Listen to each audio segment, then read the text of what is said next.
jihar da ake kira Heart of the North. Shin kun san Kaduna ta fito daga ina ne? Bari mu waiwaya baya mu gani. Turawan mulkin mallaka sun kafa ta a 1913 saboda Lugard ya zaɓi wannan waje kasancewar sanyinsa na da daɗi, sannan ƙasar ta dace da tsarinsu na gine-gine.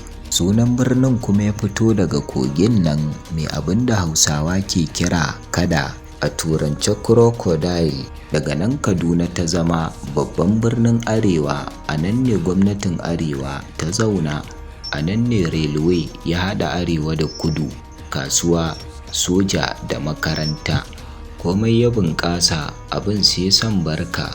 Kaduna ba birni ba ne kawai, a'a, haɗin Hausa, Fulani, Gwari, Kadara da sauran ƙabilu.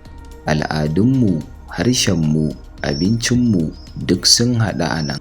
Daga ƙaramin sansanin Turawa a 1913, yau Kaduna ta zama ɗaya daga cikin manyan jihohi a Najeriya. Kaduna daga tushe, tare da ni Sida Haidaru. Sai mun haɗu a kashi na gaba.